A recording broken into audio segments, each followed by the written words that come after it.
OlathesParks trails and facilities are some of the best in the country, but this wasn't always the case. In the late 90s, much of our park system looked like this: cracked trails, dilapidated playgrounds, and overgrown greenways.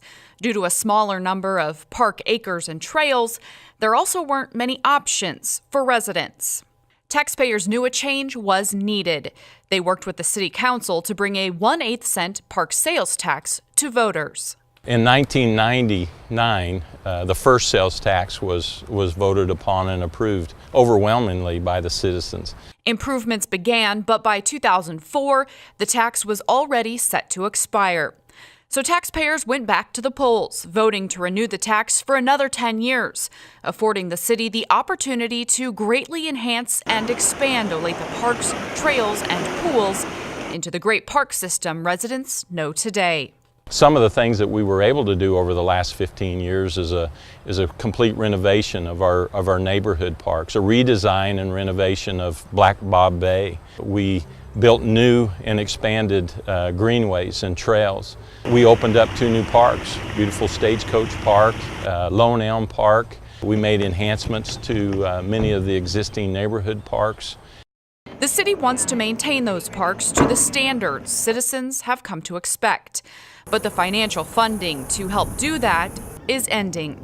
The current park sales tax expires in March 2015 unless voters choose to renew it for another 10 years. The city has the fortunate responsibility to maintain 1,945 acres of parkland, which consists of 22 neighborhood parks and 13 community parks.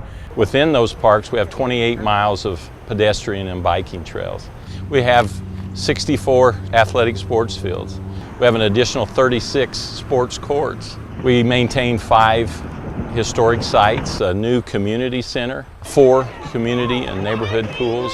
It's no small feat maintaining the parks, trails, and facilities that meet a growing and ever-changing demand of our citizens. The new sales tax would afford us the opportunity to expand our popular trail system. We would repair the trails for safe and continued use. Many of our playgrounds that we have do not even meet today's standards, so a phased replacement of those playgrounds would be afforded. Another area that it's intended to enhance would be our athletic sports fields. Most of them are 20 to 30 years of age. Just an aesthetic improvement of our parks is critical. To figure out exactly what that looks like, joint citizen-city planning sessions will help decide how to spend taxpayer money.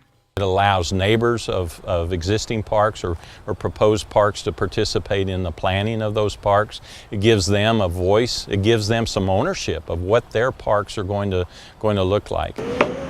We know that parks and recreation are more than just fun and games. Olathe has established outstanding quality of life amenities. Parks and recreation plays a critical role in that. This sales tax would afford us to maintain our existing infrastructure, but expand and enhance it in a manner that will be there for future generations. If renewed by voters, the 1/8 cent park sales tax would renew April 1st, 2015 and sunset March 31st, 2025. If opportunities arise to address future library needs, the City Council has also agreed to look into the possibility of using a small portion of the tax to make small enhancements to library services. For more information about the park sales tax, visit olatheks.org/park sales tax.